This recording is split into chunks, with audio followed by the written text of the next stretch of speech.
हिंदू विशेष रूप से अग्रवाल, माहेश्वरी, मारवाड़ी और जैन समाज बहुत सावधान हो जाए, उनके साथ एक बहुत बड़ी साजिश चल रही है। गाजियाबाद में एक घटना घटी है जिसमें एक ही घटना में लव जिहाद भी है, ड्रग जिहाद भी है, लैंड जिहाद भी है, धर्मांतरण जिहाद भी है और जनसंख्या जिहाद भी है। दिल्ली के चौहान बांगड़, जहां पहले 100% चौहान रहते थे, अब सारे चौहान कन्वर्ट हो चुके हैं, वहां का फराज गाजियाबाद के एक गर्ग परिवार की बेटी से दोस्ती करता है। और दोस्ती इसलिए करता है कि गर्ग साहब बड़े बिजनेसमैन थे, लगभग 100 करोड़ की इनकी प्रॉपर्टी थी और उनको बेटा नहीं था। उनकी 4 बेटियां थी, तो उन्होंने 25-25 करोड़ की प्रॉपर्टी चारों बेटियों के नाम कर दिया। चौहान बांगड़ के फराज को यह बात पता चल गई थी कि यह लड़की बहुत पैसे वाली है, इसके नाम 20 से 25 करोड़ की प्रॉपर्टी है, इसलिए उसने प्यार किया, लव किया। लव जिहाद में फंसाने के बाद उसको वो बियर बार पे ले जाने लगा, हुक्का बार पे ले जाने लगा, रेव पार्टीज में लेके जाने लगा और उसको ड्रग एडिक्ट बना दिया। जब वो ड्रग एडिक्ट बन गई, तब उसने, जब ड्रग जिहाद के बाद उसने लैंड जिहाद शुरू किया। उसने बेटी से जो प्रॉपर्टी थी उसकी मांग करना शुरू किया। बीच बीच में कहता था उसकी हालत, पैसे की स्थिति ठीक नहीं है, उसके ऊपर कर्ज है, तो बीच बीच में लाख 2 लाख रुपए उससे लेता भी रहता था। पहले लव जिहाद किया, फिर ड्रग जिहाद किया, फिर लैंड जिहाद शुरू किया, पैसा लेना शुरू किया। उसके बाद उसका धर्मांतरण करा दिया। जब बेटी ने शादी की शर्त रखी, गर्ग साहब की बेटी ने, तब उसने कहा कि पहले तुम धर्मांतरण करो। उसको धर्मांतरण की ट्रेनिंग दिलाई, कुरान हदीस दिलवाई, नमाज पढ़ना सिखाया और शादी का, चूंकि उसके पास उसके पहले वो संबंध बना चुका था, वीडियो बना चुका था, फिल्में वो शूट कर चुका था, फिर वो ब्लैकमेल करने लगा कि शादी तब करेंगे जब तुम धर्मांतरण कर लोगी। उसने धर्मांतरण कर लिया। गर्ग साहब की बेटी, गर्ग साहब के घर में, जिनके घर में कभी लहसुन प्याज नहीं खाया जाता था, वहां उसने नमाज पढ़ना शुरू कर दिया। गर्ग साहब ने एक दिन देख लिया, उनको स्ट्रोक आ गया हॉस्पिटल में। पहले से वो कैंसर से पीड़ित थे, उनको ब्रेन स्ट्रोक आ गया, वो फिर से आईसीयू में चले गए। जब आईसीयू में चले गए, फिर ये फराज आता है और उनको कहता है कि आप बहुत चंद दिनों के मेहमान हैं, एक काम करिए, शादी कर दीजिए। शादी की डेट फिक्स हो जाती है 5 दिसंबर, लेकिन वो शादी करने के लिए तैयार नहीं होता। वो कहता पहले प्रॉपर्टी हमारे नाम करो, फिर शादी करेंगे। फिर बेटी को शक हुआ, उसने बोला नहीं, पहले शादी करो फिर प्रॉपर्टी नाम करेंगे। और फिर उसने बोला जब प्रॉपर्टी हमारे नाम है, जब हम शादी कर रहे हैं तो हमारे नाम हो तुम्हारे नाम हो, क्या फर्क पड़ता है। लेकिन नहीं, बोला पहले प्रॉपर्टी नाम करो। और अंत में उसने बेटी को आत्महत्या करने के लिए मजबूर कर दिया और गर्ग साहब की बेटी ने आत्महत्या कर लिया। यह हुआ जनसंख्या जिहाद। अपनी जनसंख्या बढ़ाओ और हिंदुओं की जनसंख्या घटाओ, तभी तो रेशियो चेंज होगा। आप जरा सोचिए, इतनी बड़ी घटना हो गई, लेकिन विधायिका में तू मैं तो हो रहा है, आरोप प्रत्यारोप हो रहा है, नूरा कुश्ती हो रही है, बतौलेबाजी हो रही है, लेकिन लव जिहाद, ड्रग जिहाद, धर्मांतरण जिहाद, घुसपैठ जिहाद, जनसंख्या जिहाद पे चर्चा नहीं हो रही है। कार्यपालिका भी, जो घटिया कानून है भी, उनको भी ठीक से उपयोग नहीं कर रही है। मैं कई बार कह रहा हूं कि धर्मांतरण, ड्रग, लव जिहाद, इनके खिलाफ एनएसए लगाइए, यूएपीए लगाइए, वेजिंग वॉर की धारा लगाइए, देशद्रोह लगाइए, गैंगस्टर एक्ट लगाइए, लेकिन नहीं लगाया जा रहा है। मैं कितनी बार कह रहा हूं, न्यायपालिका, ये जो कुछ चल रहा है इसके लिए न्यायपालिका भी जिम्मेदार है। विधायिका इसलिए जिम्मेदार है कि इन मुद्दों के मूल कारण पे ध्यान नहीं दे रही, ना मूल कारण पे चर्चा कर रही है, ना कानून बदल रही है। कार्यपालिका इसलिए जिम्मेदार है कि कार्यपालिका जो हमारे पास कानून है उसको भी ठीक से नहीं लगा रही है। न्यायपालिका को अलगाववादियों, माओवादियों, नक्सलियों, जिहादियों की ह्यूमन राइट की चिंता है। न्यायपालिका को ऐसे मामलों में कोई लेना देना नहीं है।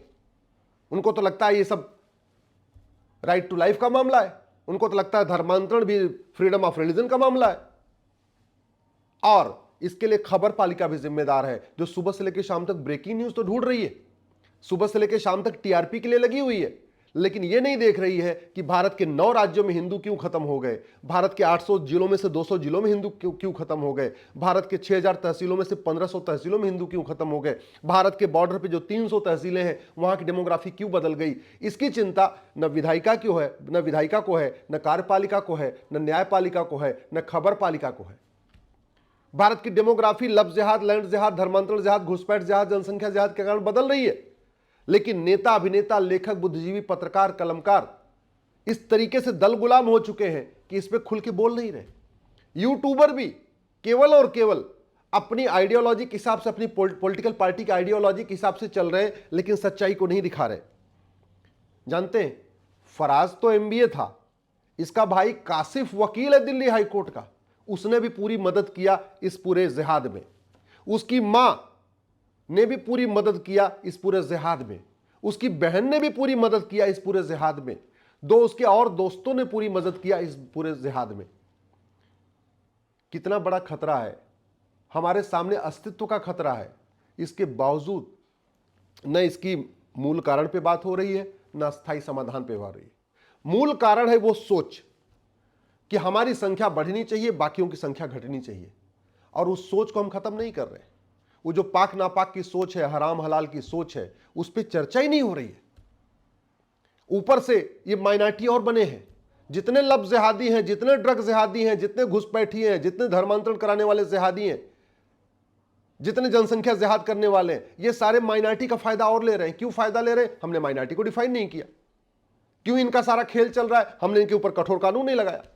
क्यों ये लब जिहाद, ड्रग जिहाद, घुसपैठ जिहाद, धर्मांतरण जिहाद चल रहा है? क्योंकि इनके ऊपर इनके मन में कानून का खौफ नहीं है। और कानून का खौफ इसलिए नहीं है कि एक तो कानून घटिया है, और जो है भी एनएसए है, यूएपीए है, वेजिंग वॉर है, देशद्रोह गैंगस्टर, उसको भी हम लगा नहीं रहे। क्यों इनको खौफ नहीं है? क्योंकि इनको सजा नहीं होती। और सजा क्यों नहीं होती? इनके खिलाफ कोई गवाही देने तो आता नहीं। बड़ी सीधी सी बात है। इस पूरी घटना में चूंकि जो गर्ग साहब की बेटी थी और गर्ग साहब, इसके अलावा और कोई तो विटनेस है नहीं, तो और कोई आके गवाही देगा नहीं। और स्वाभाविक सी बात है, उधर से उसकी मां तो कहेगी नहीं कि मेरा बेटा हत्यारा है, उसकी मां तो कहेगी नहीं मेरा भाई बेटा जो है जिहादी है। तो ये कुछ दिन के बाद सबूत के अभाव में छूट जाएंगे। सबूत के अभाव में क्यों छूट जाएंगे? क्योंकि हमने नार्को पॉलीग्राफ ब्रेन मैपिंग कानून नहीं बनाया। हमने अगर कानून बना दें और झूठी गवाही को गंभीर अपराध कर दें, झूठे एफिडेविट को गंभीर अपराध कर दें, तो क्या होगा? ये सच सामने आ जाएगा, इसके खिलाफ, इसके पक्ष में कोई झूठी गवाही देगा नहीं, तो फटाफट सजा हो जाएगी। लेकिन चूंकि हमने न तो झूठ को गंभीर अपराध बनाया, न झूठ पकड़ने के लिए नार्को पॉलीग्राफ ब्रेन मैपिंग कानून बनाया, न हर जिले में हमने लैब बनाई, तो गवाहों के बयान होते हैं, तारीख पे तारीख चलती है, 10 साल 20 साल मुकदमा चलता है। और कानून इतना घटिया है कि न किसी की नागरिकता खत्म होती है, न किसी को आजीवन कारावास फांसी होता है, न किसी की 100% संपत्ति जब्त होती है। इसलिए मैं सभी माननीय मुख्यमंत्रियों से, विशेष रूप से माननीय प्रधानमंत्री से आग्रह कर रहा हूं, आप समान शिक्षा लागू करिए। समान नागरिक संहिता बाद में भी लागू हो जाए चलेगी, पहले समान शिक्षा लागू करिए। पहले 1 nation 1 education board, 1 nation 1 syllabus, 1 nation 1 curriculum लागू करिए। 10वीं तक सबकी किताब एक करिए। ये नफरत फैलाने वाले मदरसे जब तक चलेंगे, भारत में शांति नहीं आ सकती। दुनिया में जहां पे भी मदरसा है, वहां पे भी दूसरे पंथ के मानने वालों की आजादी खत्म हो चुकी है। और एक बात मैं और बता दूं, जिस दिन 33% हो गए, मात्र 33%, याद रखिएगा, न संविधान चलेगा, न समता चलेगी, न समानता चलेगी, न लोकतंत्र चलेगा, न पंथ निरपेक्षता चलेगी। जिस दिन 33, क्योंकि सरकार बनाने के लिए 33% वोट चाहिए, जिस दिन 33% हो गए, ये बाबा साहब अंबेडकर का संविधान बदल दिया जाएगा। इसमें से equality, justice, liberty, fraternity, unity, integration निकाल दिया जाएगा। और जिस दिन 33% हो गए, वही हालत होगी जो अफगानिस्तान में हिंदुओं की हो रही है, जो पाकिस्तान में हिंदुओं की हो रही है, जो बांग्लादेश में हिंदुओं की हो रही है, जो कश्मीर में हिंदुओं की हुई, जो संभल में हिंदुओं की हुई, वही स्थिति होगी।